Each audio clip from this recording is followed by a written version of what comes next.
All right, everyone. Happy to be here. Thanks for joining today. It looks like we have quite a few people that are interested in learning more about refinancing today. So I'll get into the presentation. If there's any questions during the presentation, please put them into the Q&A, and then I'm happy to answer them at the end of the PowerPoint today. Okay. So I'm going to talk a little bit about refinancing, how to do it, when you should do it. I'm going to go into some detail about knowing the pros and cons of refinancing. In many cases, obviously, refinancing can make a lot of sense if interest rates are lower. So I want to talk a little bit about, why would you refinance if rates are higher? There are, of course, a couple of circumstances where it may make sense, but I do want to go into some detail and give everyone some more information to make the best decisions. So welcome to the presentation. Thanks for coming. Just to go over a quick table of contents here, I'll go over the basics of what a refinance is, why somebody would refinance, and usually those options are usually to pay off debt, to invest, to save an interest, or sometimes to change to a different product, like a home equity line of credit. I do want to talk about how rates are determined and how penalties are determined, and I want to talk a little bit about running the numbers so that everyone can get a general sense of what that looks like. And I'll talk a little bit about a spreadsheet that we've developed as well that makes it easier to assess whether somebody should or should not refinance, and just how to run the numbers on that. So on the basics of refinancing, let's talk a little bit about what a refinance is, and just help to make sure that everyone understands what is a refinance. And there's a couple of other terms like renewals or a transfer, which are slightly different. So effectively, anytime you are restructuring your mortgage, you are refinancing. So if you are coming up for renewal and you want to add extra money to that mortgage, that would be called a refinance. A refinance can't exceed 80% of the property value. That's a rule that came out a number of years ago. The government does not want people refinancing their home too high. So if you buy a home and you've owned it for a couple of years, you only put 5% down, if the home value hasn't gone up enough, you may not be able to refinance your property for a few more years. So you can only refinance up to 80% of the property value. A renewal or transfer that's not restructuring the loan, even if you change the lenders. And so what ends up happening is a transfer may actually allow you to qualify for better interest rates. That's because a transfer can sometimes be considered not a refinance, but can actually be insured by a bank. So even if you have more than 20% equity, normally you wouldn't expect that banks are actually getting insurance on your mortgage. So CMHC, for instance. But in fact, if a bank can get insurance on your mortgage, it actually makes that mortgage easier for them to bundle up and sell out the back door, and it makes it more profitable for the bank. And so one of the things I'm going to get to later in the presentation is that if you do have a renewal coming up and you're not looking at refinancing, or if you're just adding a line of credit with specific lenders, you may find that you can actually be dealing with much more competitive interest rates if you're just doing a straight transfer over. That means you're keeping the loan amount the same, and usually means that you're keeping the amortization the same. So just something to keep in mind, that you might be able to qualify for better rates if you're coming up for renewal and you're not actually adding money to the mortgage.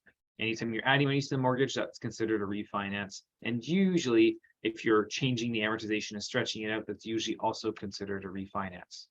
So why refinance? There's a few reasons that people would refinance. Probably the first and most important reason is to pay off high interest debts or for renovations. Usually, if you're coming up with cash for renovations, it's usually before you put a whole bunch of money on high interest debts. And so in general, paying off high interest debts is one of the primary reasons that somebody would refinance. The whole idea here is that usually the home is the best security for a lender to lend to somebody, because it's an asset that typically goes up in value. Usually they don't go down in value. It's better security than, let's say, a vehicle or nothing at all. Credit cards don't really have any security in most cases unless it's secured by some cash. So if you bought a prepaid credit card of some sort, or something that is securitized, then that might have meant that you put some cash up front. But most credit cards, most lines of credit, most other credit facilities like that are either unsecured or they're secured by weaker assets. And what that means is that the stronger the security, generally the lower the interest rate. And so in most cases, when people come up for renewal and they do have some money outstanding on their credit, it does make sense to roll all that credit into their home.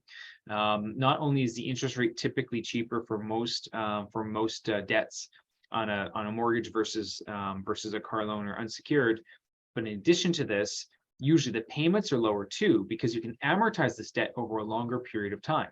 So for instance, a car loan is a 5-year, 7-year amortization in most cases. You might have a car loan that is $550 a month for a loan of $25,000. Well, you could borrow about $100,000 in a mortgage and pay the same payment of $550 a month. And in fact, a lot of the time, this is what we find clients are doing, is to refinancing just to lower their overall payments. Now, the second reason that we do see people typically refinancing is to access capital for investments. At Green Mortgage, we do this quite frequently, where we're helping restructure debt to access more money, more capital that then can be used to invest in other assets. Those other assets could be stocks, could be real estate. And one of the cool things is that you can borrow money against your home or against other properties that you own. And if you're borrowing money for investment purposes, you're able to write off the interest portion of the payments on that debt. We always tell you to talk to your accountant to make sure that everything is in the clear. But we talk a lot about the Smith maneuver and other financial instruments like that, where effectively just borrowing against your home or other properties to then use to invest, you're actually able to write off the interest portion of the payments. And this is why a lot of our clients do look at utilizing their home equity to borrow against it to invest. I mentioned earlier, just lowering the overall interest costs. Sometimes if interest rates have shifted and have dropped, and of course we're in the very, very opposite situation right now, but if interest rates have dropped, sometimes there are moments where it can make a lot of sense to refinance and save money. There are a couple of moments in time, in particular, the subprime crisis and COVID, where interest rates dropped very quickly. Those can be really interesting opportunities to save a lot of money by refinancing. And I expect that there may be, probably not as drastic and probably not as fruitful, but there may be another opportunity in a couple of years' time when interest rates start to drop again, where it may again make sense to refinance simply to lower interest costs. Obviously, with interest rates rising as much as they have this year, not a lot of clients are going to be looking at this and actually being able to save money by refinancing unless they were already in a private mortgage or a B lender or something like that, where they're already paying a bit of a premium on their mortgage. Most people that got an A lender mortgage in the last couple of years are paying much less in interest than you would be today. And the last one on this list is just to get a different product. So sometimes, for instance, a first-time home buyer, the most important thing when you buy your first home is usually just the interest cost. And if you're putting less than 20% down, you can't even get a HELOC, a home equity line of credit anyways. However, eventually, once you have enough equity in your home, if now you want to start to invest or you want to do other things, it can make sense to then look at getting a home equity line of credit set up so you can borrow against your home and utilize that cash to invest in other things. And this is where I mentioned the Smith maneuver, and this is one of the ways that you can save money in tax. And it's basically just trying to pay down your non-tax deductible debt, your personal mortgage debt, and then you're reborrowing the money back out and using that to reinvest. So let's look at this first, and let's look at paying out high interest debts. So mortgage debt, and I'm using a high interest rate here because this is what a line of credit would cost, by the way. Most mortgage rates, depending on the lender, are somewhere in the 5.5% to high 5% range, which is very, very high compared to where you were even just a couple of months ago, but still not as high as consumer debts. And so if you have consumer debts right now and you're paying, especially with the credit cards, and you're paying 19.95%, a mortgage, even on a line of credit, would only be about 6.45, or a standard mortgage would be closer to about 5.5%, where you're saving a lot of money, a big spread, by just utilizing your home equity. So if you're carrying a bunch of consumer debts, and especially if the interest rates are 11%, 15%, 19%, it can make a lot of sense to refinance and redo the mortgage. Even if you're at a lower interest rate and you wouldn't qualify with the same lenders, you can't just refinance with them and save breaking the mortgage. At a certain point, if you have enough unsecured debts, it can make sense to refinance, restructure it, even at a higher mortgage rate, if you're able to pay off a lot of debt at really high interest rates. So we do have, again, a calculator. I'll talk about that a little bit, but there can be a spread between these costs, and the more debt you're carrying, the more it can make financial sense for you to break your mortgage and redo it. You can also borrow to invest. And so if you're investing your money at 10% and you're borrowing it at 6.45% on, let's say, a line of credit, and again, if you locked it into a mortgage term or 1-year fixed rate or whatever, you'd be able to lower this cost a little bit. But if you're investing and you have an opportunity to invest your money at, let's say, 10%, and you're going to borrow against your home and borrow against your line of credit at 6.45%, then what you're doing is you're just basically creating a spread on the difference here on your money. And so at this in this example, you'd be creating a spread of 3.55% on all the money that you borrowed. So if you got access to an extra $100,000 in a line of credit you don't currently have, then per 100 grand, you'd make about $3,550 per year just by borrowing against that line of credit, paying the interest payments, but then earning a higher rate of return on your investment. Another key factor here is that you do get to write off the interest portion of the payments on your borrowed invested money. And depending on the investment that you make, obviously you need to figure out what the taxable implications would be on your investment. Different investments have different tax styles and strategies, and so you always want to weigh that out. But of course, one of the nice things is you're borrowing at 6.45%, investing at 10%. In addition to that, you're also able to write off the interest portion of the payments on the money that you borrowed. And of course, saving in interest. And this is where there's more calculations that need to be done, but you do need to run the numbers on what your savings would be versus your penalty. And I will say that it doesn't always make sense.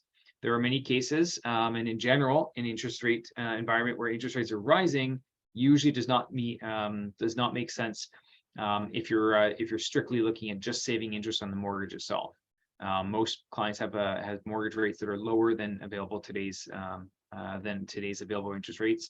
The only thing that I'm noticing is anybody that has a variable rate mortgage with a small discount, it may make sense to redo that mortgage and move it to another lender that has a good short-term fixed rate. So there's a few lenders that have really competitive short-term fixed rates right now. It may make sense to redo the mortgage, break the variable contract, and move into a 1, 2, or 3-year fixed rate where you're not going to see any more increases to the interest rates. Whereas with a variable rate mortgage, there still may be future increases that may still come through the pipe. And so that's something where some of our clients are looking at this and wondering, maybe I should just cut my losses, break my variable rate mortgage at a reasonable cost, and then go into a short-term fixed rate.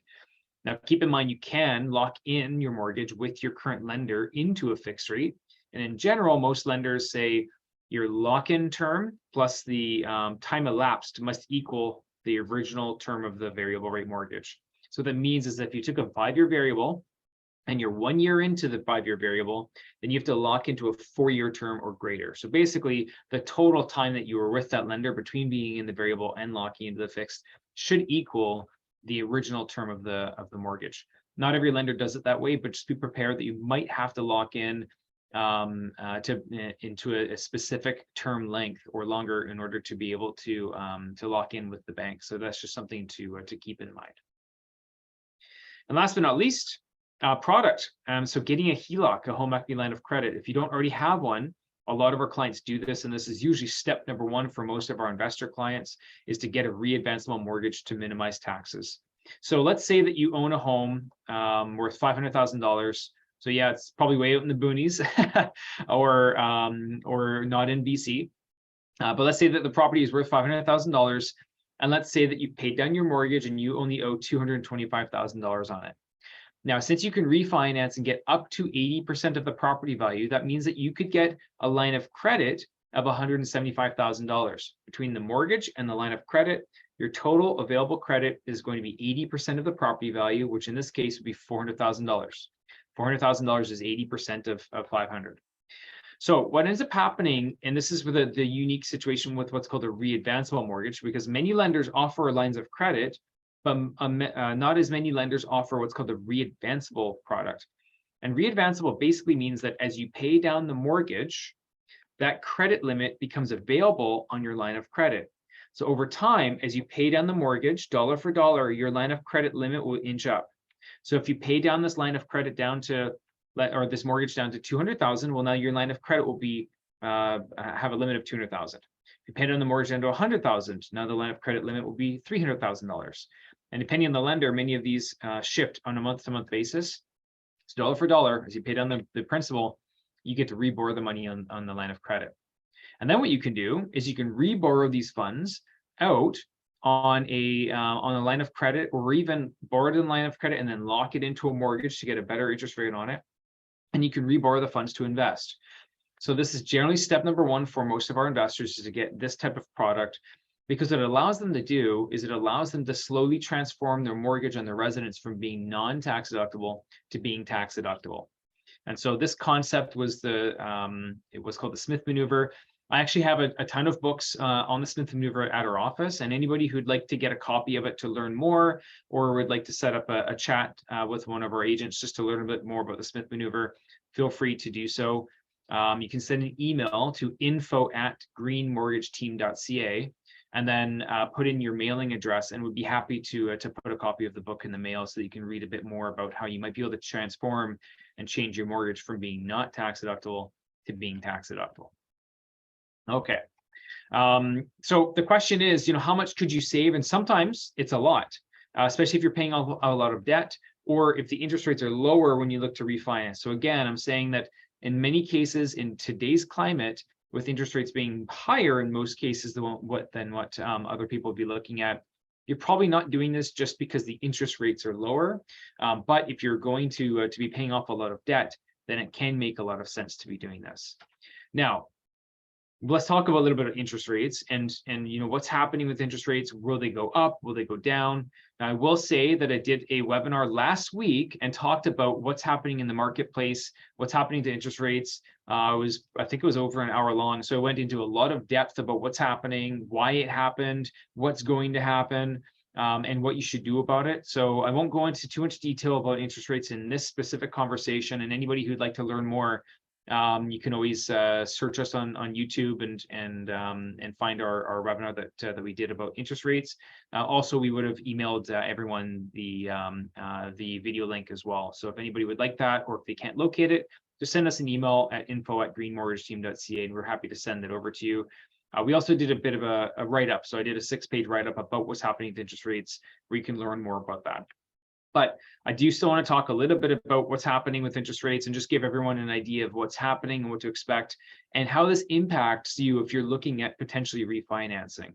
So if I get my little crystal ball here and look at where interest rates are heading, first off, it looks like fixed rates are likely to be flat. And again, in my other presentation, I had a lot of lead up and discussion about why we believe this, but effectively, bond markets are what impact fixed rate mortgages in Canada. And what we do is we look at all the data from all the banks on where they think that the bond rates are going. And if bond yields are going up, then usually fixed rates go up. If bond yields are going down, then fixed rates are going down. And on average, most of the banks think that the bond yields will be about the same as they are today and the end of the year. So they're expecting not a lot of movement up. Some lenders think a little bit more, some banks think a little bit less, but on average, about the same. Interestingly, by end of next year, they're all predicting that bond rates will be lower, which means that there should be some downward pressure on fixed rates next year. On the prime rate side of things, so anybody that's in a variable rate contract right now, the prime rate is likely to go up anywhere from 0% to about 0.5%. Most of the major banks are expecting most likely 0.5%, and a few of them think just 0.25%. So in general, what we're telling clients is expect the Bank of Canada to go up another 0.5%.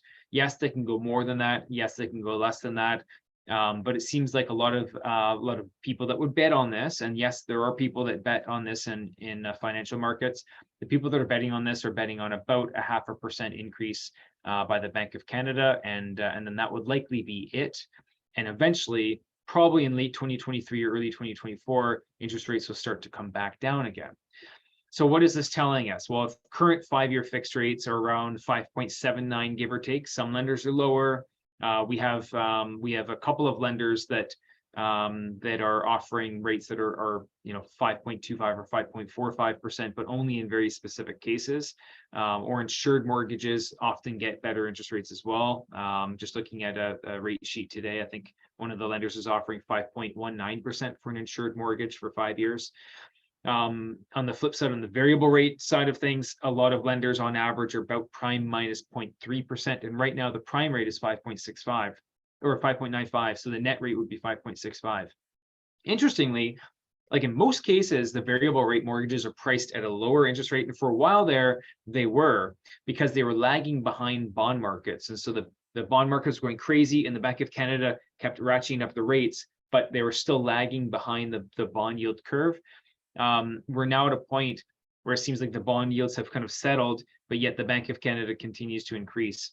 So we're in a very interesting position right now because it's tough to figure out, well, in fact, if I took a 5-year fixed rate or a shorter term fixed rate, I might actually be paying slightly less in interest or about the same as a variable rate. And usually, in most cases, the variable rate pricing is slightly lower than fixed rates. So the question of, do I go fixed or do I go variable? It's a more difficult question to answer today. But I do want to say that there's a new sheriff in town, and a lot of our clients are taking either 1-year fixed, 2-year fixed, or 3-year fixed. And some of these lenders have really aggressive rates. And I think actually just today or yesterday, I think the 3-year fixed with one of the lenders that was at the low end of the range just bumped up actually. So I don't think that the 5.29 is still available. But in general, these are the typical interest rates that most banks are charging for 1-year fixed, 2-year fixed, or 3-year fixed. Some are higher, some are lower, but this just gives you an idea of the range. Our feeling is that if we're close to the top end of the marketplace right now with interest rates, then it may not make sense to lock in for a full 5 years. It may make sense to lock into instead maybe 2 years or 3 years, ride out this tough period of time. And then when you're coming up for renewal, hopefully you're coming up for renewal and when rates are coming back down again, and you'll be able to shift into a lower interest rate at that point in time. So over a 5-year period in total, you're likely to have about the same rate for the first 2 or 3 years or so, but then when you renew, you'll be a little bit lower on the back half.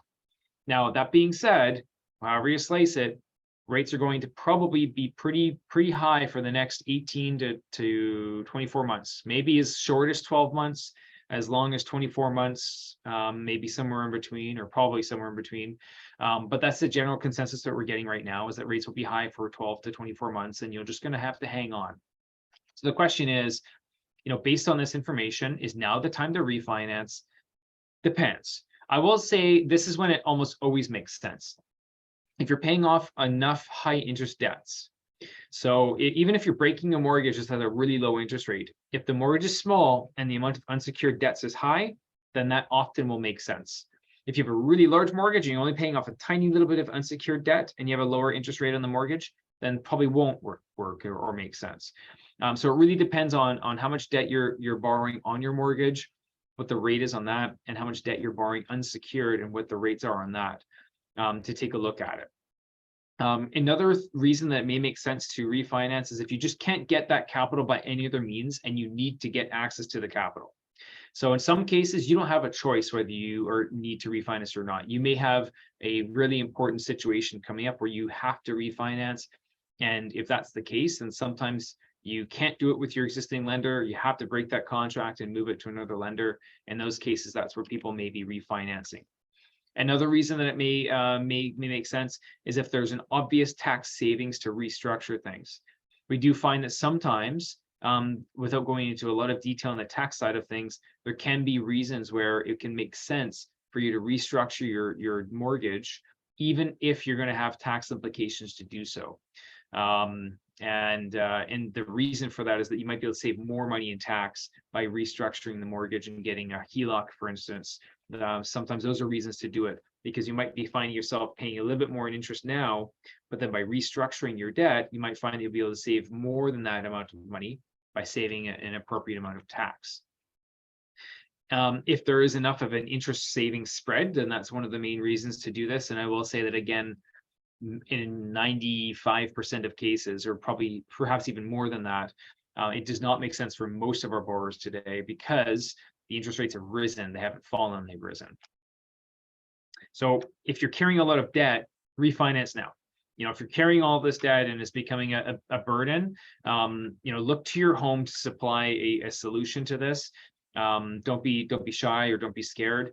One of the biggest mistakes we see is when people are going through a tough time and they start to rack up their credit, they start to borrow money against their line of credit, their credit cards, and they start to throw that on their back. And what happens when they do that is their credit rating is slowly decreasing. And then a year from now or 2 years from now, they say, oh, great, the real estate market recovered. I can finally refinance and pay off all this debt, this burden.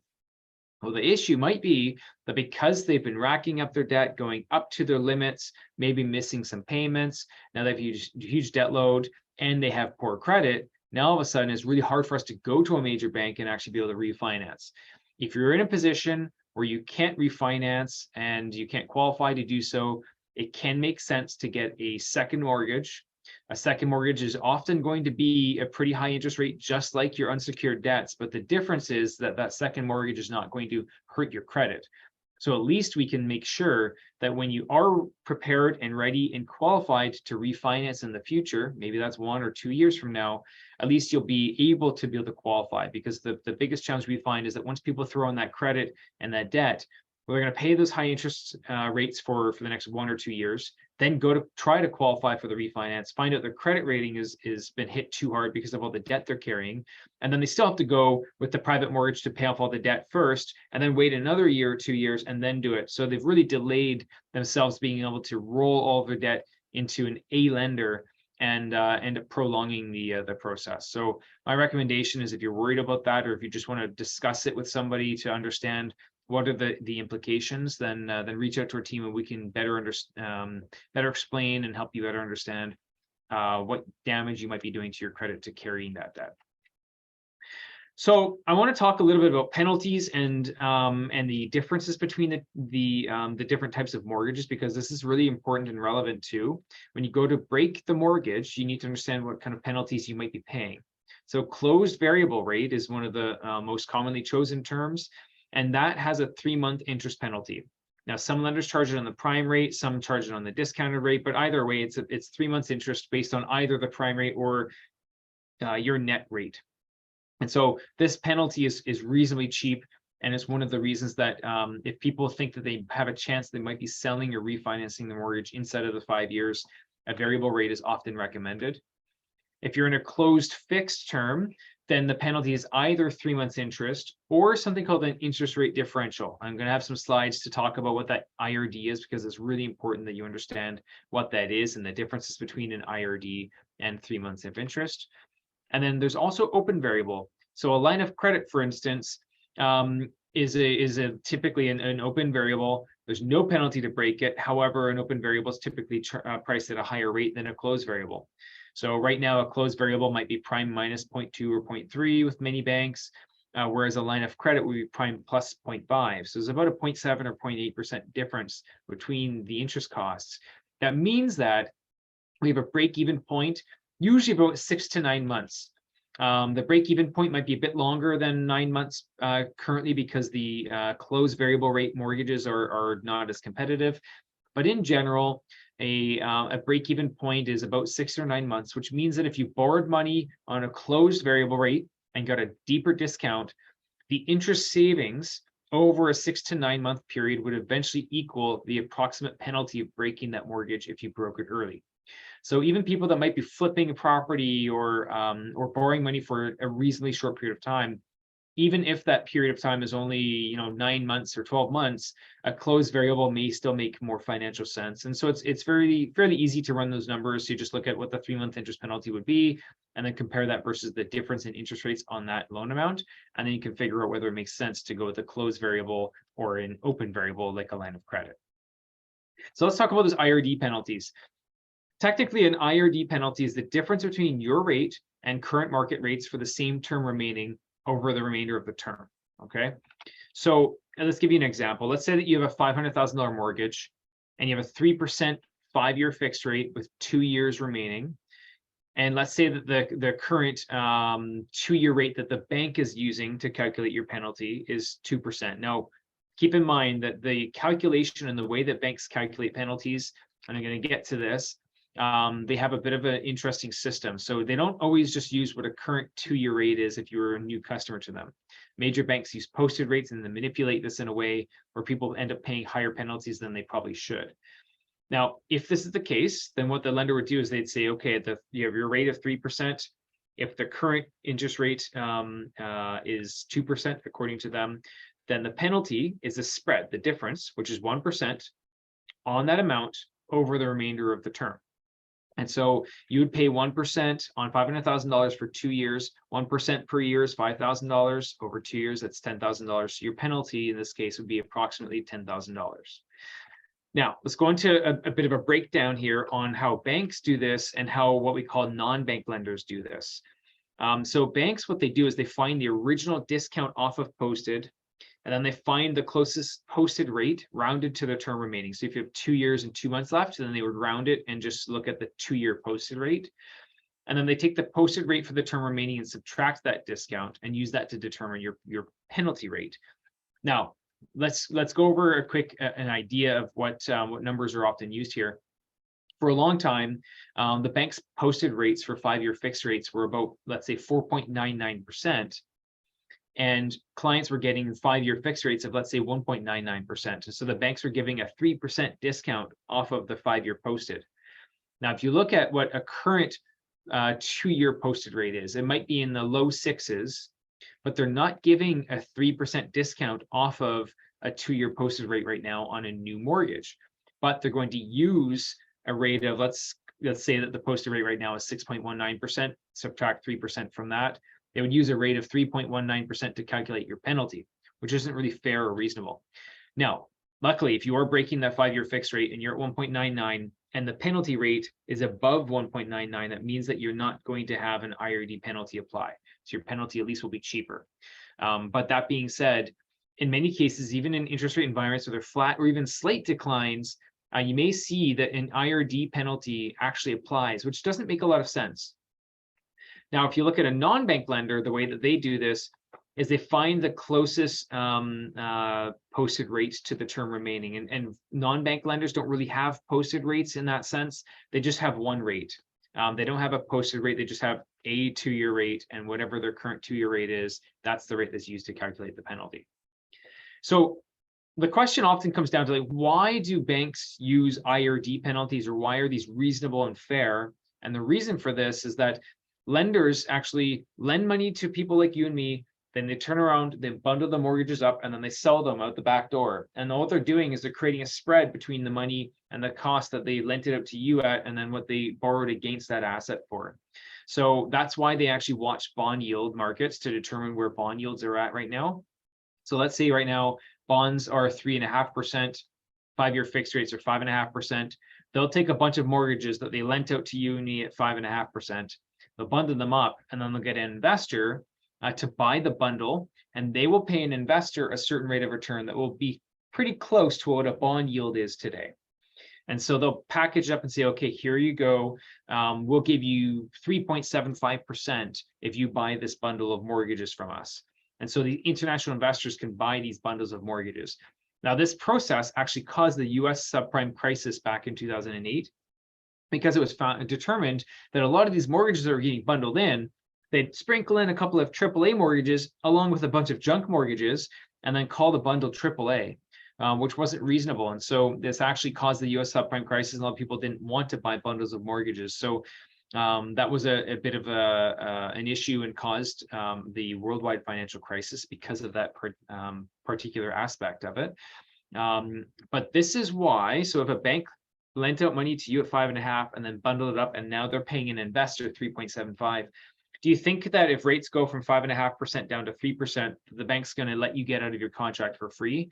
They still have to recover money because they're paying somebody else at the back door, and it costs money to put together a mortgage too. To fund a mortgage, it's not cheap. There's a lot of paperwork, as I think everyone knows. If you've ever gone through a mortgage, it's not the most fun thing for anybody, because there's lots of paperwork to go through. And so in those cases, the banks need to make sure that they recover their costs, because they still have a contract to pay somebody else out on that bundle of mortgages. Now, on the non-bank lender side and versus the bank side, let's use an example here. So if somebody got a mortgage rate of, and this is using obviously past data, if you got a mortgage rate of 3% when the 5-year posted was 5.34, What we found before, and I'm using some previous data because this is important, because we often were looking at this and wondering, well, what would happen if somebody was to break their mortgage? A lot of clients were getting 5-year fixed rates at 2.34% back when the 5-year rate was 5.34. And so we had a lot of situations where people were being stuck into situations where their penalty calculation or rate calculation was quite low. In fact, I think that in this case, the penalty for a period of time, or the penalty rate that was being used, was actually 0.6%. So the interesting thing here is that no bank was ever offering interest rates of 0.6%, but yet if somebody a couple of years ago took a 5-year fixed rate at 3%, and they got a discount of 2.34 off of the posted rate of 5.34, and they broke the mortgage and rates didn't change, then that meant that they would take that 2.34% discount off of their 2-year posted, and that rate that they'd be using to calculate the penalty would be 0.6%. And so we were looking at this, and when a lot of clients were trying to figure out whether they take fixed or variable rates, banks were offering really deep discounts on their 5-year fixed rates for a period of time there. And it's concerning us because if rates didn't go up, then people might be stuck with excessive penalties. We had a couple of clients where the bank sent over the what's called the payout statement, which mapped out what their penalty cost was. We had a couple where the penalty was literally the remaining interest amount on the mortgage. And so we looked at the numbers like, this can't be, but it actually was the remaining amount of interest outstanding on the mortgage. So those penalties could be very, very expensive. Now, in the same case with a non-bank lender, and again, I'm going back in time when rates are much lower, the same interest rate on a 5-year rate, but the non-bank lender penalty would be much cheaper. They would only use a rate of 1.94%. And we found that in general, the spread for the calculation on the penalties was 2 times, 5 times. There's even in some cases, especially fixed versus variable, some cases where the penalty would be about 10 times more expensive to break it if rates stayed flat, or if they decreased if you took a fixed rate versus a variable rate. The key, however, is if you're taking a fixed rate mortgage, then just consider using a non-bank lender, because they don't calculate the penalties in the same way that major banks do. And so this is one reason that we do like the non-bank lenders. And non-bank lenders are still A lenders, so still offering the best rates. The only difference is that they're lenders that don't have a branch at every corner. They're only available through mortgage brokers. The one downside I would say to non-bank lenders is that they don't often have the products that some of the banks do. So home equity lines of credit, it's harder for those non-bank lenders to offer those because they're not deposit-taking institutions. So in some cases, we saw that the major bank penalty would be $24,000. A non-bank lender would have been $10,600. And if the client had taken a variable rate, the penalty would be as low as $3,750. Major differences in penalties. And this is something that is important, that, in many cases, these penalties were 6 times more, 7 times more, et cetera. We expect that if clients are taking 5-year fixed rates at today's rates, and we're expecting interest rates to drop, then that means the IRDs will probably kick in again and be applicable again in the near future. And so we're typically advising clients to either go variable or to maybe go with a short-term fixed rate. The calculation on the short-term fixed rates and the penalties is usually more feasible and reasonable. Now, if you calculate the savings on redoing your mortgage is actually the same calculation as the difference or spread between your rate and current market rates over the remainder of the term. And so it's the same calculation. And in general, again, it only makes financial sense in general if interest rates have dropped. Now, the problem with this then is that if the penalty calculation is the same as the savings calculation, guess what happens? A lot of the time, the penalty versus the savings are about the same, and it kind of nullifies the whole point of refinancing at all. If the interest rates, of course, are lower than your current mortgage. So again, this probably won't apply for many of you because interest rates are probably higher than your current mortgage, but just be prepared that in the future, it may make financial sense for you to refinance. So our findings and overall, in general, the penalty will exceed the savings with major banks. So if you're in a 5-year fixed rate and you're looking at breaking the mortgage, even if interest rates are lower than what you have, in general, the penalty will exceed the savings because of the way they manipulate those posted rates to calculate the penalty. Now, in a rising interest rate environment, it may still make sense to secure a low rate instead of renewing in the future if we're catching it at that point where we think that rates maybe continue to climb. So if we get news in the near future where it looks like rates are going to go up more as opposed to coming down in the near future, then it may make sense to refinance and get a longer term, like a 5-year fixed rate held for 5 years, so that way you don't have to renew in the future if rates are higher. We do think currently that it'll be the opposite. So we're expecting clients not to take longer term fixed rates, but actually to go short term so that you can renew at hopefully a lower interest rate, or at least have a higher likelihood of interest rates being lower as opposed to higher. Now, in general, the best time to refinance is usually when a crisis is happening. Short term in crises, what ends up happening is the fixed rate mortgage pricing actually goes up for a very short period of time and then starts to climb back down. Now, if fixed rates short term go up, then what happens to your penalty? The penalty actually shrinks because the fixed rates go up and the spread between your rate and current market rates has now come down. It's been reduced. So if you time it right, and usually we only have a couple of business days to do this, but if you ever see, oh my gosh, there's a crazy crisis happening in financial markets, that might be a good time to call us, because your penalty may have just shrunk considerably for a short period of time. And if you can do this where you pay out your mortgage while the penalty has shrunk, and then you get a new variable rate mortgage, and then you ride the wave down as variable rates go down, which is very common. Usually the central banks have to lower interest rates aggressively in times of crises. Then you're able to lock in the penalty cost up here, but then the savings is the difference between your original rate and this now declining interest rate. So the savings spread is maximized. So again, just remember that these are like once a decade type of situations. We've only really seen two that absolutely made sense and were something that you should definitely take advantage of, but something to keep in mind. And the other thing that I want to mention is if you are in a small discount variable, it may make sense to refinance into a deeper discounted variable, or it may make sense to either lock into a short-term fixed rate in today's climate. Or if your bank won't offer a competitive short-term fixed rate, then you might want to call us and see what the penalty would be to break the mortgage, and what options might be available for a short-term rate with a different lender. There are some lenders that are offering cash back mortgages for new customers. And so you might actually see that the cash back offer on the new mortgage might even cover some or all of the penalty to break the mortgage and move it over to the new lender and get a lower interest rate. So something to keep in mind and consider is that you might be able to save some money, even if you just wanted to lock it in. Yes, you can lock it in with your current lender without paying any fees or costs. But if your bank's not being competitive on the lock-in rate, then it may make sense to move it to another lender. And the last thing is just if you're going fixed, we would highly recommend that you consider a non-bank lender to save on these breakage penalties if you do decide to break your mortgage. There's a reasonably high percentage of people, believe it or not, about 30 to 35% of individuals break their mortgage before their 5-year term is up, which always surprises me when I hear that. But when I, being in the business for 16 years, we see it where people are refinancing, life happens, things happen, people move, people break up, people need money for renovations. There's a lot of situations that come up. And so there's a lot of reasons that people do break their mortgages early.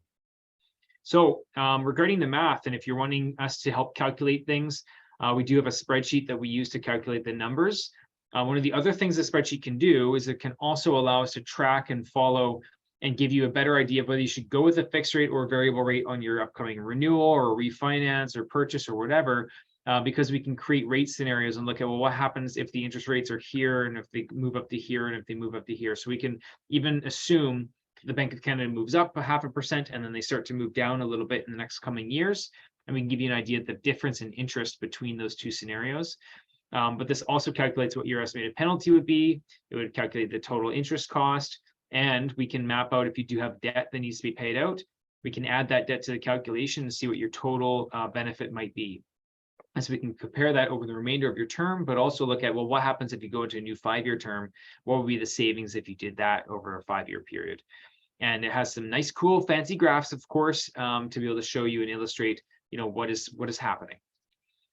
Now, with all of this, of course, if there's no opportunity to save money by refinancing, the other option is just to use your home equity. And realistically, if you have a home that's paid off and you haven't been utilizing it, it's not really working for you. Other than appreciation, there is no real gain from owning the home. And this is where, going back to one of the slides earlier, just creating a spread on the cost of borrowing versus what kind of interest gain you can earn. A lot of our clients are getting a HELOC to take advantage in tough times. In general, in times like this, there will be opportunities that will arise because people will be forced to sell. They're going to be in a tough position and need to take advantage of an opportunity to find the right buyer. You might be one of those buyers that just says, hey, I've got a big HELOC. I can buy this property with cash. I can close in 2 weeks. And that makes it a very attractive situation. For a seller, it does mean that you have negotiating power, where maybe if you can give them all the terms they want, then you can negotiate on price. So a lot of our investor clients are getting HELOCs to take advantage of tough times. Another thing a lot of our clients are doing is just evaluating their investments and what they're doing and where they're investing in. A lot of our clients are also utilizing their home equity to then lend their money out and be a private lender or invest in a MIC, and that's how they're creating that spread on their money, and also getting pre-approved to take advantage of opportunities that might come up in this market. The other thing that I wanted to bring up too is we have a property worksheet. So anybody that wants to look at refinancing any of the properties in their portfolio, all you need to do is fill in the spreadsheet and provide us with 2 years of your tax returns, and we can actually run the numbers with all of the major lenders, and we can see this is what your debt servicing is, this is what you qualify for, how much you would qualify for. We know that going through the refinance process is not a lot of fun for you or for us to collect all these documents only to hear no, or you just want to know roughly what you would qualify for. The spreadsheet allows us to both save each other some time. You can fill in the spreadsheet into a high degree of certainty. We can tell you whether you would qualify or not and what kind of interest rates would be available so that you can make a decision on whether you'd like to take the next step forward, which would be to supply us with all the documents. So given all this information, what are our homeowners doing? A number of them are increasing their HELOCs just to have access to additional capital. And if you're concerned about affording your payments, some of our clients are looking into reverse mortgages, which actually is the topic of my webinar next month in December. Reverse mortgages do not have payments on them, and they're called a reverse mortgage because instead of you paying it down, they actually go in the reverse, where because you're not making payments, they get added to the outstanding principal every month. Some of our clients that are really concerned about being able to afford their mortgage payments are converting their mortgages into interest-only mortgages. So that's something that some of our clients are doing if they're concerned about affording their mortgage. If you have issues qualifying, and there are some net worth programs and self-employed programs out there that could qualify. And if you are in a situation that's quite dire, don't forget that if you do damage your credit, it'll be much harder for you to restructure your debt later. And so it may make sense to look at a second mortgage just to preserve your credit rating. And really what we're telling a lot of our clients, just if you're in a variable, you might be just better off to just ride it out, or maybe consider locking into a short-term fixed rate. There is no magic bullet to this kind of circumstance or situation with rising interest rates. Just keep that in mind. And so the advice usually is just hunker down, ride it out. It's going to suck for 12 or 18 months, but you should be okay on the other end. What our investors are doing, again, they're also increasing their HELOCs. They're looking at parking their money into better short-term investments like private money or mix, because it may not make sense to buy real estate at this particular climate. A lot of people are just trying to watch and figure out what's happening. I myself, I believe that the real estate market will probably start to flatten out and stop declining at least around next spring. Who really knows? Predicting in this type of climate is really difficult, but that's what we're expecting will happen. We still see a low supply market, so it's interesting to see what will happen. But again, if there's a lot of buyers in a market like this, there's going to be some motivated sellers. There's going to be a few people that have to sell. And so if you're pre-approved, you can pull the trigger right away and you can move on something quick. It may make sense to get pre-approved. And a lot of our smart investors are just starting to get that process working now so that they're ready to pounce if an opportunity comes up. And just like our homeowners, investors are also just making that decision to ride out variable or taking short-term fixed rates. Now, one of the last things I want to mention is to shop your renewal. If you have a renewal coming up, now more than ever, we're finding that there's a bit of a divergence between different lenders on the different terms. So we have a couple of lenders, especially some credit unions and some a couple of banks from Korea and whatnot, that just have a lot of money for certain terms, and they seem to be a lot more competitive on 3-year, 5-year fixed rates, et cetera, than other lenders are. So if you're coming up for renewal, it's more important than ever to be shopping around and figuring out, okay, who's going to give me the best interest rate. And so what we're recommending is that if you do have a renewal coming up, you should reach out to us. Even just a quick blurb about, hey, I'm with this bank, I have this interest rate, and they're offering me these terms. Make sure that you get us what their 1 year, 2 year, 3 year, 4 year, 5 year rate is, and their variable rate terms. We can take a look at all of those. We'll either help you renegotiate your renewal with your own bank, or if we think that there's another option that might be more competitive for you to move it over, then we'll offer that. Obviously, it has to be enough of a financial benefit for you to go through the process of going through a mortgage. Either A, maybe you want to increase the loan and get a line of credit, and it has another advantage to it too, or B, the interest rate spread has to be competitive enough. But we're finding that a few lenders right now are 0.3, 0.4, or even 0.5% below the marketplace. And you may be able to shift your money or your mortgage over and save a lot of money. In fact, on variable rate mortgages, a lot of the non-bank lenders are offering about prime minus 0.9% in some cases, whereas your major bank might only offer you prime minus 0.2 or 0.3. So pretty considerable difference in interest rates in certain cases right now. So if you are not sure, you can always help us or have us run the numbers. You can check out our website. We do have a refinance questionnaire. We can run numbers for you and see if it makes sense. We also have our spreadsheet. Happy to get in touch with one of our account managers at our office, and we can go through that process with you. And again, in most cases right now, if it's just to save money and interest, your mortgage is probably at a lower interest rate than what's available, just because the interest rates have moved up so aggressively. But if you're with a B lender or a private lender right now, it may make sense to refinance. Or if you're carrying a lot of debt, then it definitely makes a lot of sense to refinance. So feel free to book a consult with us. And here's our contact information if you want to reach out. We're located in Vancouver. Email is info@greenmortgageteam.ca, and phone number is 604-229-5515. So what I'll do is I'll open it up for some questions, and I'll go into the Q&A and just go through some of these answers. So Yuri's asking, are flips still possible or profitable in the Lower Mainland? I will say that now more than ever, you really have to make money on the buy if you're going to do a flip. You should be pricing in a slight decrease to values by the time that you complete your purchase. And so what it really means is that if you're making enough of a deal on the buy itself, where there's not a lot of action on the property, nobody wants to buy it because of the condition of it, then it could be a good deal. But I would caution you that it's really important that you make enough money on the buy right now, because if you don't, you might get caught in a situation where in a declining market, you're not able to flip it. Now, one consideration here is if you time it right and you're buying while the market's decreasing, and as soon as you buy it, then the market starts to flatten out, starts to increase, then it may make sense. I would suggest in that case, perhaps, if my prognosis is correct, which who knows, but if it is, and that the spring market will at least flatten out the market, you might be better off to try to be buying a property in like January or February, or maybe even December, right around Christmas time, if there's somebody that needs to sell quick. That could be an opportunity, but you really have to run the numbers. And I would actually anticipate the market drops another 5%, or maybe even run the numbers at 10% and see what happens on your profitability there.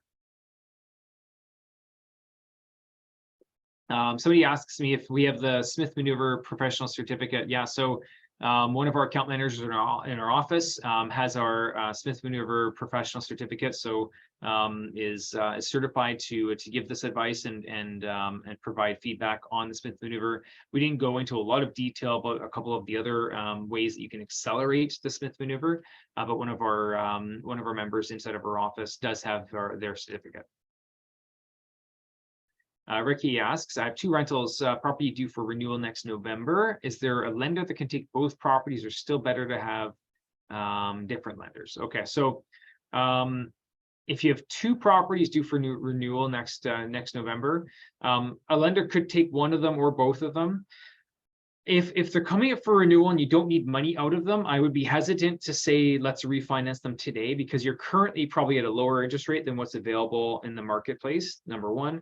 Number 2 is by next November, the market might just start to be shifting. That's on the early side of the expectations for when interest rates may start to decrease. So I feel like if you redid the mortgage today, you might be taking a new mortgage or new mortgages at the peak. And I think that if you waited until next November, you might be in a better position. Really depends on the situation, though. If you're refinancing to pull up money to do other things, pay off debts, then this is something that you might want to consider doing sooner rather than later. But if it's just for interest rate reasons, then I would say probably hang on to it, wait until next November. The likelihood of rates being lower or at least the same as they are this year, while you're probably still riding out a lower rate as of now than what is available today, probably makes financial sense. Ben asks, who do you recommend for non-bank lenders, and what kind of early payoff products do non-bank lenders typically have? Great presentation. Thanks, Ben. It really depends. Non-bank lenders are frankly very, very similar to each other. So there often aren't a lot of differences between them. We find that some of them have slight differences with regards to the underwriting. Some of them have slight differences regarding their prepayment privileges.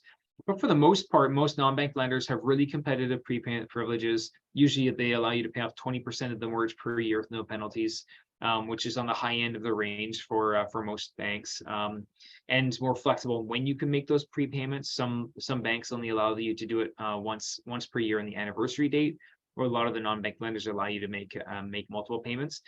The only thing that I'll mention is that some of the non-bank lenders will have a restricted product where if you break it early, there's a larger penalty, or you can't break the mortgage early unless you sell the property. And so there are some products you have to be very careful, where the rate might be 0.1% lower, but there are restrictions on your ability to refinance it. And personally, I really don't like those. It seems like anytime a client ever wants to go in that product, fast forward 2 years from now, and all of a sudden they're very glad that they didn't, because they needed to refinance. So a couple of the non-bank lenders that we like would be First National, MCAP, Merrick's can be a good one in some cases. There's a new non-bank lender we've been using a lot called Strive, just because they have really good products and policies. Another actually major bank that we've been using quite a bit is actually Manulife. They have a very unique product, because they have a Manulife One. The product allows you to have your income coming into the account, and it actually pays down the mortgage interest in the interim. So instead of having your interest accrue in a straight line, you're actually paying down the interest as it's accruing. So you end up paying less in interest with the Manulife One if you connect the banking to it. And the penalty calculation is a non-bank penalty calculation as opposed to more like the major banks. So Manulife is another lender that's kind of an interesting one to consider. Mark has a question. Do you fill out a spreadsheet for properties held personally and a sheet for each corporation holding the properties? So we typically combine them, but there is a spot on the sheet where we mark whether it's personally held or held in a company. In general, Mark, it comes down to whether there's a personal guarantee and whether those mortgages are business loans or not business loans. Sometimes you'll have loans that are done through small business or commercial, and those are business loans. They do not report on your personal credit bureau, and they're typically something that the residential lenders do not consider or include. So it really depends on what's reporting in your credit bureau, which debts are small business loans and which ones are commercial loans. Hey, you're welcome, Ricky. Christina has a question. When you refinance, do you have to stay with the same lender? No, you can move it to any lender. So if you're going to pay the penalty, you can move it to any lender now. You can, if you refinance, you don't have to take it to a new lender. You can sometimes, depending on the lender, you can keep it with the existing lender and then just add on the new money on at the new interest rates that are available today. So when you do refinance, you can add on extra money and you can keep it with the existing lender in many cases. Just depends on the lender.